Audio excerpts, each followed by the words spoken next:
So,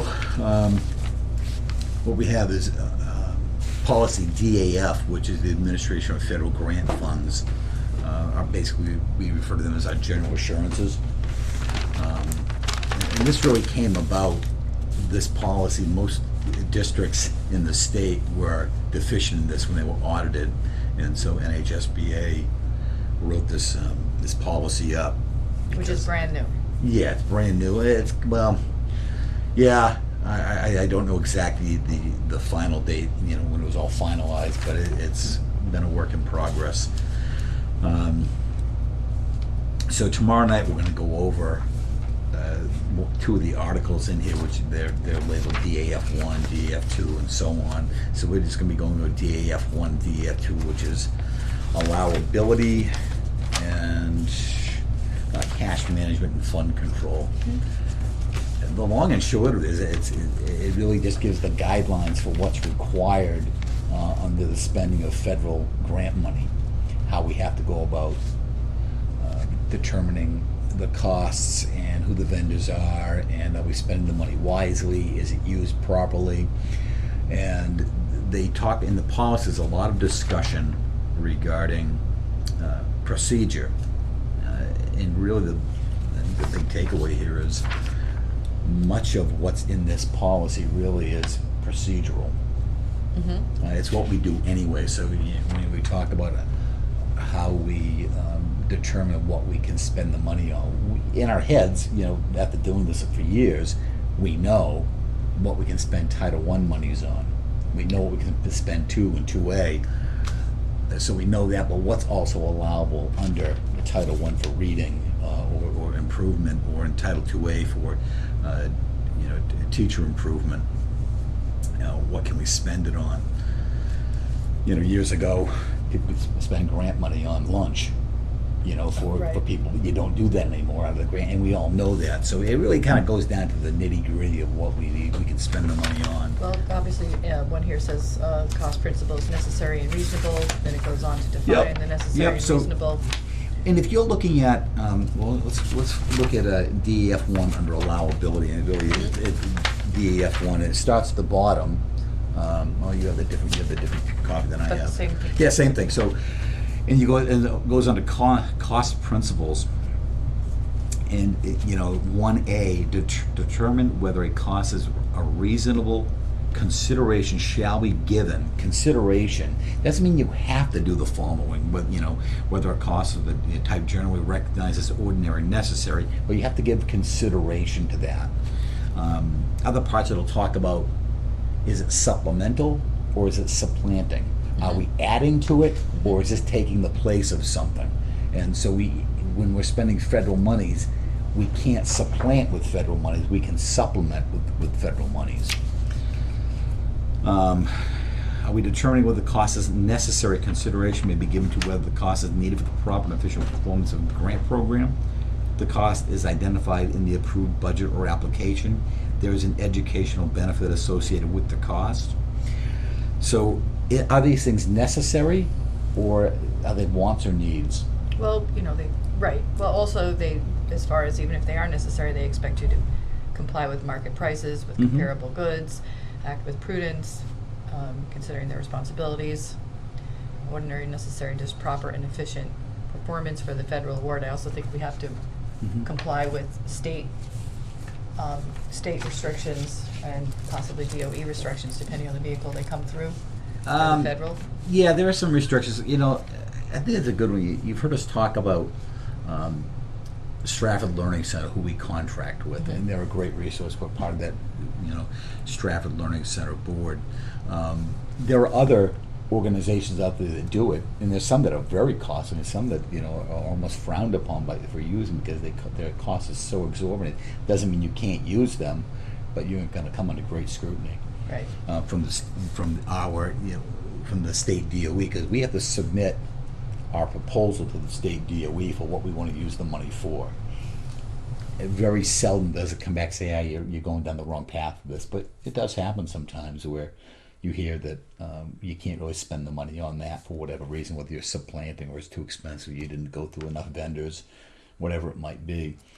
But there are some people in the area that they'll say, nah, we'd really rather you didn't use that person because they're so expensive. Right. Looks like they do also expect us to use any rebates or cash refund as appropriate. It feels like this is a checklist to make sure the grant award is used properly. Yeah, I think they expect you to spend their money just like you would spend your own, looking for the best deal. There are other pieces where you can't use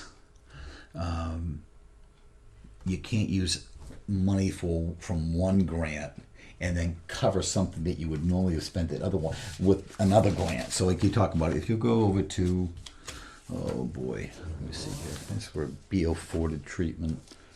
Be afforded consistent right there. treatment. Okay, so you talk about what they're talking about there is not double dipping on different federal grants. You know, we have the direct costs and indirect costs. Indirect costs are like your administration fees for what it costs us to administer the grant. You can't cover part of your indirect costs with direct costs and vice versa. Yep. I haven't come across any. So yes, then you have the selected items of cost to determine if it's cost compliant. Is it direct or indirect? That's a pretty straightforward, but you have a checklist to verify to make sure that obviously you want to comply with the grant, because obviously being denied the grant would be unsuccessful. We don't spend money. We don't. Not the practice to spend money before you get approved, because then if you've already spent it, it's gonna come somewhere out of your operating budget. If you're not allowed through the grant. So this right here, this here gives it. When you sign off on the assurances, you're assuring, or I'm assuring, that we're gonna follow the guidelines for all federal spending for title monies or federal grant monies. And so what I think we're going to be going over tomorrow is just to make sure that people are aware of what those assurances actually are. And then it also describes the period of performance where all obligations must occur on or between the beginning and the end of the date of the grant project. Make sure for both state and administered and direct grants, regardless, the district shall liquidate all obligations incurred not later than 45 days after the end of the funding period. When we get into cash management, I think that was just what you touched on, which is DAF2, which talks about when you can apply for payment. And going back to that, when you talked about period of performance, you know, again, understanding that some grants are like a 2-year grant, and so you have some carryover, or they allow you to spend, you know, FY17 funds so far into FY, you know, like you might, some may go and spend up to, even though it ends in FY18, you can go into FY19 and spend it for 90 days or something of that nature. And that's different, you know, they're, again, probably because of the way schools run. So I'm going to go backwards a little bit here. We did approve the assurances as they are written by the federal government as a board, and except for this piece, except for the piece of the DAF, the financing of the grant, which is and it's very large, and it's a 10-12 page document. So we're doing DAF1 and DAF2. DAF1 is the allowability, what is allowed to be spent in a grant, and then it also talks about DAF2, which is the method of payment in the exactly what it is cash management and fund control of the grant. And most of this, if you look at, if you go to DAF2,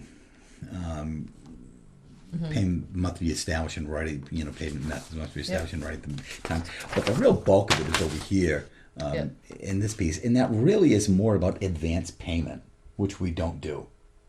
Okay, so the bulk of this here, you know, again, if you look down from, you know, where it says a superintendent slash, which should say business officer, but they're allowing you some latitude. BA for us. That whole thing from there on down to G to the end of the DAF2 is based on advance payment, which doesn't apply to apply to us, because that's not a practice that we use. Right. I was seeing where it said if you you cannot keep more than $500 of interest. I didn't think we had any of the grant money. We don't do any of that. I've stored in a bank, so. Yeah, so that really, DEF2, while we have to That's it. sign off on it, it really is, Right. it's a moot point. But if it ever happened, we have the policy, so. And you go back to the first page of DAF, I just want to kind of bring up that you had policy DJ and DJB, and we're going to be coming back to that, those policies, right? Yep, You the see where purchase that- orders, I do, yeah. Yep, we have to just go through this, because those were written about 7 years ago. I went and looked at them. And that was, I think, written when you expected to have a full-time BA here. And when it's not a full-time BA, really, I think what the policy says that it's the sole responsibility of the business administrator to sign off on all purchase orders of non-educational materials. That's great if you have a BA here full-time, So we're but gonna, solely, that's not the practice that we have here now, because I'm the only one who's full-time here So- for the administrators. superintendent or business administrator. That's how we're gonna Right. propose the rewrite. Yep, And it just really, when I say modify, when it says modify here, it really is for us, we need to modify it. It's proper the way it's written on our policy, but we need to make sure that that aligns with the way we actually practice here now, the partially part-time SAU. yep. Yes, no, it's pretty, there's just a lot of it, but I think it's pretty straightforward, pretty, Yep. well-written, easy to follow. And this would be the missing piece. So what we're planning to do tomorrow is, share DAF1, DAF2, treat it as though it's a first reading, bring it back if anybody wants any changes, and then we set it, and we consensus, is that what we Yeah, we'll decided? go to consensus.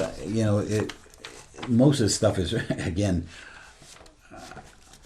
we don't want to be changing too much of this, really. It's more. Oh, no, it's well done. It's done to comply with the federal law. So changing any of this, I feel like it puts us 10. in poor footing with, making sure that our Yeah, assurances, our policy follow what we should be doing. We want to make sure we follow this pretty tight. And there are 10. And then I guess, Yeah. it's yeah, been- there are 10, but they're not as long as 1 and 2. 1 and 2 are by far. So we'll take 2 or 3 more on at the following board meeting and be done with this hopefully by the end of September. Yep. I was just looking where 3 is. 3 also. There's 4. 3 is long. Here's the long one. Yep. And then, whew, that 3 is. DAF2 goes here to here to here. Oh yeah, DAF here is DAF3, which is Is big. And then 4 and 5 and 6. So we might just take on 3. 3 for the following week. Yeah, that is a big chunk for people to absorb, I think. Yep. So that Yeah, will that's be our plan. just do 3, and then what'd you say? The other ones are pretty short. We do 1 and 2, and then 3. Probably do 4, 5, 6, I would imagine. I'm looking for 5. Oh, if we could do 4. 4 is 3 and 4. 4 is not even a whole page. Yeah, well, between 4 was additional provisions pertinent to food service program procurement. So you know what? They tie together. 3 and 4 actually tie together. The second piece is just about food services. We could probably do, 3 and 4 yeah.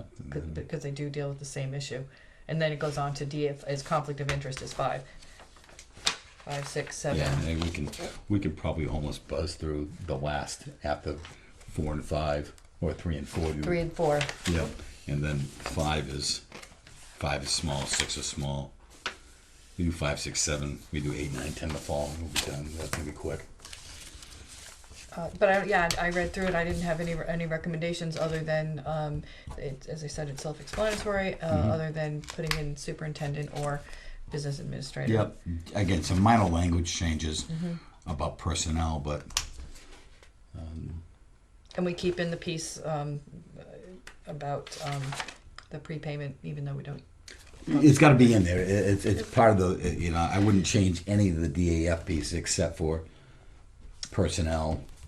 There are administrative procedures that the policy doesn't address. If maybe we could just that have 1, 2, 3, 4, and 5. We could just identify, but you always do that anyway, you let us know what federal grants you are Mhm. applying for, and bring in Yeah. the data. And these federal grants that we're talking about here primarily are, they're always, it's something we always receive, Title I, II, 2A. Okay, if there's If there's something new we're gonna apply for, we'll certainly. a flow chart or Sure. anything like that that we could share with the board, I'm Yep. sure that would be appreciated, so they could, just a simple, Yeah, again, this is. I think that this would cover the rest of it. policy is primarily, those are procedural issues, and then what you're talking about is a flow chart of how we do it. Right, at what point are the assurances verified? I think is what the board would be looking for is, when Sure. we approve the assurances, how do we know that the assurances are being met? At what point in your flow chart are the assurances Mhm. verified? I think that would be, Okay. what we're looking for. So, Sounds good. all right, I don't have any questions about either one, DAF1 or DAF2. I think they're thorough and well-written and Yeah, I will. Thanks to Will Phillips and Barry Christina. and needed. Now, my last question is, did Marie mention if there was any auditing, or I thought there was last year on grants? Yes, there was an audit done, and that's really how this came out, that we didn't have it much like everybody Right, else. Right, this piece. Yep, and that's really the, But otherwise, the audit went well. oh, yeah. Yeah, the audit went very was- well. Yeah, we didn't have any discrepancies, again, aside from this procedural matter. It wasn't like we were inappropriately spending money, there's nothing like that. It was Right, just, no, again, they it's wanted all the more this- procedure in yep, place. Yeah. Yep, absolutely. I remember But again, that. they also said that we get in line, there's a whole list of us that didn't have this policy. Right, everything was done well and Yep. correctly, but they wanted the policy in place Yep. like Yep. everyone else. But the audit, when we approved the assurances, I did remember that last year's audit went well. Mm-hmm. So that the grant money was thorough. All right, Cool. nobody's here for any questions, so. Any questions, Gabe? Yes. You're good? We're gonna follow the assurances, and thank you very much. So I'm gonna Thank call the you. meeting to adjourn. That's it, 6:17. 17. Beautiful. Thank you.